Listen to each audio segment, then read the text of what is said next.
अस्सलाम वालेकुम। उम्मीद करती हूँ आप सब खैरियत से होंगे और मेरी रेसिपी ज़रूर ट्राई करते होंगे। आज जो रेसिपी आपको दे रही हूँ वो चॉकलेट बटर केक की रेसिपी है। इसमें जो इंग्रेडिएंट्स जाएंगे वो प्लीज़ आप नोट कर लें।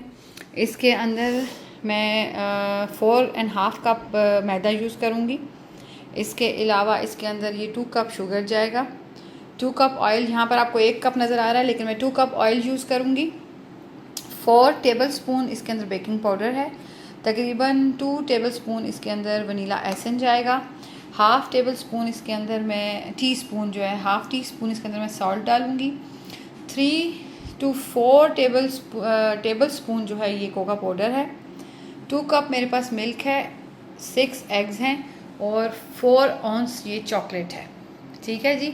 अच्छा, और इसके लिए जो मैं पैन यूज़ कर रही हूँ वो ये 12 इंच पैन में यूज़ कर रही हूँ।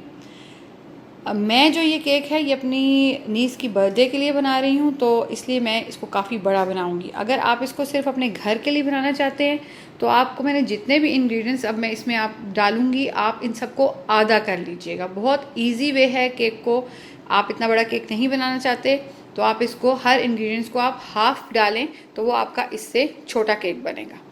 ठीक है जी। अच्छा, अब हम इसको स्टार्ट करते हैं। सबसे पहले हम लोग ऑयल और चीनी दोनों को अच्छी तरह मिक्स कर लेंगे मिक्सर में डालकर।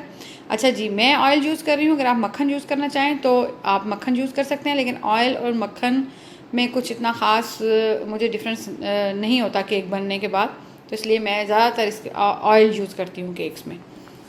आगे अब शुरू करते हैं इसको हम।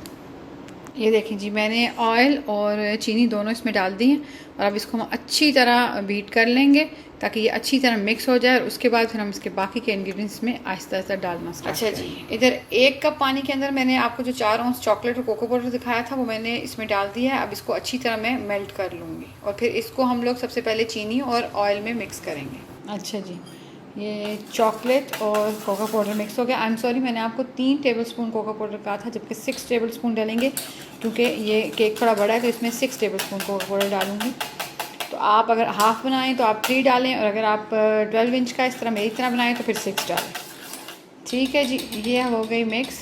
इसको अब हम ऐड करेंगे, थोड़ा सा ये ठंडा हो जाए तो इसको हम लोग चीनी और ऑयल में ऐड कर देंगे। अच्छा जी, ये 4.5 कप मैदा, इसके अंदर मैंने हाफ़ टी स्पून जो है वो नमक ऐड किया है। इसके अलावा इसके अंदर जो है ये 4 टी स्पून जो है बेकिंग पाउडर है। ये सब ड्राई इंग्रेडिएंट्स डालकर हम इनको अच्छी तरह मिक्स कर लेंगे और मिक्स करने के बाद सबसे पहले हम लोगों ने चॉकलेट ऐड करनी है ऑयल और शुगर में। उसके बाद हम लोग आहिस्ता आहिस्ता ये मैदा डालेंगे और मैदे के साथ हम लोग अंडे ऐड करेंगे और अंडे के साथ हम दूध ऐड करेंगे। साथ साथ मैं आपको इंशाल्लाह दिखाती जाऊँ। ये देखें जी, चीनी और जो ऑयल है वो हमारा मिक्स हो गया। अच्छा, इसके अंदर अब मैं ये चॉकलेट ऐड करूँगी। सारी चॉकलेट ऐड कर दें। मेरी चॉकलेट थोड़ी सी गर्म है अभी, लेकिन आप थोड़ा इसको ज़रा ठंडा ज़रूर कर लें, थोड़ा सा, ताकि ये अच्छी तरह जो है आप इसको। ये देखिए जी, आप एक दफ़ा फिर देख लें। इसके अंदर ऑयल और चीनी और चॉकलेट और कोका पाउडर मिक्स किया सबसे पहले। उसके बाद अब इसके अंदर मैंने 2 अंडे और मैदा और दूध डालकर और वनीला एसेंस डालकर मैं मिक्स करूँ। इसी तरह सारा मैं बैटर बना लूँगी। सारा मैदा आहिस्ता आहिस्ता डालकर, दूध और अंडे डालकर सारा बैटर रेडी करेंगे और फिर आपको दिखाऊंगी। अच्छा जी, केक का बैटर रेडी है। ठीक है जी, अब इसको हम लोग 170 के ऊपर इसको हम लोग कम से कम 35 to 40 मिनट बेक करूँगी मैं इसको। और जब इतना टाइम हो जाएगा तो उसके बाद मैं इसको एक स्टिक के साथ, जिस तरह नॉर्मली केक चेक करते हैं कि आप स्टिक अंदर डालेंगे, अगर वो बिल्कुल ड्राई आती है तो समझे कि केक रेडी है, लेकिन अगर वो लिक्विड के साथ आती है तो केक अभी रेडी नहीं है, तो आप उसको और थोड़ा टाइम दे सकते हैं। ठीक है जी। सबके ओवन जो हैं वो अपने हिसाब से होते हैं। अब मेरे पास इलेक्ट्रिक ओवन है जिसमें मैं इसको रखने लगी हूँ, तो आपके ओवन के हिसाब से आप उसकी हीट जो है वो करें। वैसे ज़्यादातर केक जो है 175-180 पर बनते हैं। ठीक है जी, अब हम इसको बेक करने के लिए रखते हैं और बेक करने के बाद मैं आपको इसको दिखाती हूँ। उसके बाद ऊपर से इसकी आइसिंग इंशाल्लाह मैं आपको बताऊँगी। ये देखें जी, केक जो है वो पैन में चला गया है। अच्छा, केक के ऊपर आपको देखें ये एयर बबल्स नज़र आ रहे होंगे, ये देखें, आपको नज़र आए? हाँ जी। ये जो एयर बबल्स बन जाते हैं इस पर, तो आप इसको ज़रूर टैप करें इसके ऊपर, अपने काउंटर के ऊपर 1 2 3 दफ़ा, तो ये सब ख़त्म हो जाएंगे। उसके बाद आप इसको बेक करने के लिए रखते हैं। अच्छा जी, ये केक बेक हो गया है। आप देख रहे हैं कि इसको मैंने 4 हिस्सों में काट दिया, 1, ये 2, 3 और 4। अच्छा जी, अब इसकी हम लोग जो है वो आइसिंग स्टार्ट करेंगे। ठीक है जी, उसके लिए जो है आइसिंग शुगर, बटर और चीज़ क्रीम चाहिए। ठीक है जी, इसमें मैंने 115 ग्राम बटर डाला है और इसके बाद 375 ग्राम जो है आइसिंग शुगर है और इसके अंदर 225 ग्राम चीज़ है। चीज़ जो क्यूब्स में आती है, आपको जौन सी भी कंपनी की चीज़ अच्छी लगती है आप वो यूज़ करें। और आपने 225 ग्राम क्रीम चीज़ यूज़ करनी है। अब इसको हम अच्छी तरह मिक्स करेंगे और साथ साथ मैं आपको दिखाती जाऊँगी।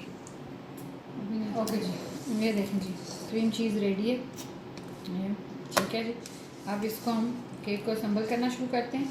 सबसे पहले इसके ऊपर नीचे वाली तह के ऊपर केक लगा, इसके ऊपर मैं पूरी क्रीम लगाकर इसके ऊपर दूसरा पीस रखूँगी, उसके ऊपर क्रीम लगा के फिर तीसरा और फिर चौथे के ऊपर लगा के पूरा हम लोग कवर करेंगे। तो मैं आपको साथ साथ दिखाती जाऊँगी। ओके जी, ये देखें इसके ऊपर केक के ऊपर आइसिंग हो गई है। अब इसकी बाकी डेकोरेशन जो है वो साथ साथ होगी, क्योंकि इसको अब थोड़ी देर के लिए मैं फ्रिज में रखूँगी, कम से कम आधा घंटा, क्योंकि ये बटर क्रीम बनी हुई है, बटर चीज़ क्रीम है। तो इसके ऊपर अगर आप ये गर्म हॉट चॉकलेट डालेंगे तो ये जल्दी ख़राब हो जाएगी, इसलिए इसको आप आधा घंटा अच्छा ठंडा करके, थोड़ी सी आपकी ये जो चॉकलेट है ये भी थोड़ी सी ठंडी हो जाए, तो उसके बाद हम इसके ऊपर डेकोरेशन स्टार्ट करेंगे। साथ साथ मैं आपको दिखाऊँगी। अच्छा जी, ये केक आधा घंटा ठंडा कर लिया। आपकी चॉकलेट थोड़ी नॉर्मल होगी, चॉकलेट बहुत ठंडी नहीं है, क्योंकि अगर आप चॉकलेट को ठंडा करेंगे तो ये कुकिंग चॉकलेट है, ये दोबारा जम जाती है, इसलिए आपने इसको बहुत ठंडा नहीं करना। अच्छा जी, इसको मैंने मेल्ट करने के लिए, इसमें ये सिर्फ कुकिंग चॉकलेट है और इसके अंदर मैंने थोड़ा सा दूध डाला है। दूध डाल के मैंने इसको माइक्रोवेव में मैंने इसको पिघला लिया। ठीक है जी,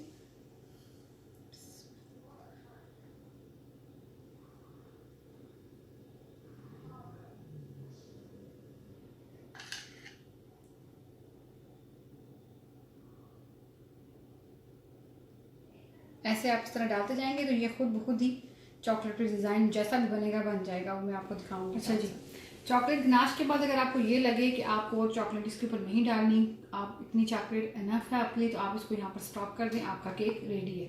मैं केक आज अपनी नीस की बर्थडे के लिए बना रही हूँ, तो बच्चे आपको पता है चॉकलेट बहुत पसंद करते हैं, तो मैं इसके ऊपर ये फ्लेक्स डालूँगी चॉकलेट के। कोई भी चॉकलेट आप ले लें और आप उसको ऐसे हाथ से करके, तो बस आप इसको हल्का हल्का बस इसके ऊपर ऐसे थोड़ा सा ऐसे करके आप इसको इसके ऊपर डाल दें। ठीक है जी। अच्छा जी, जो मैस होता है साइडों पे इर्द गिर्द ना, ये आप बिल्कुल लास्ट में साफ़ करें, क्योंकि इसको फिर आपको बार बार साफ़ करना पड़ेगा। कि आप पूरा केक अपना संभल करके तो आप ये मैस साफ़ कर लें साइड से। अच्छा जी, मेरे पास ये चॉकलेट बटन है। ठीक है, कंपनी आपकी अपनी मर्ज़ी, आप अपनी मर्ज़ी से चूज़ करें। ये मैं बीच में कहीं कहीं लगाऊंगी ऐसे। आप भी क्योंकि बर्थडे केक बन रहा है तो उसका थोड़ी सी डेकोरेशन तो फिर इसका हक बनता है। और बच्चे आपको पता है कि चॉकलेट के दीवाने होते हैं और उनको चॉकलेट चाहिए होती है, इसलिए मैं चॉकलेट ज़्यादा यूज़ कर रही हूँ। आपका दिल करे तो आप लगाएं और दिल करे तो आप बेशक इसको मत लगाएं। ये देखें जी केक की लास्ट लुक। अच्छा जी, आप चाहें तो ये साइड से जो चॉकलेट गिरी हुई, जैसे मैंने पहले भी आपको कहा था, तो आप इसको क्लीन कर सकते हैं। मैं नहीं कर रही क्लीन, क्योंकि मुझे इस तरह अच्छा लग रहा है। और आप ज़रूर रेसिपी ट्राई करें। उम्मीद करती हूँ रेसिपी पसंद आई होगी। पसंद आए तो लाइक करें, सब्सक्राइब करें। बहुत शुक्रिया। अल्लाह हाफिज़।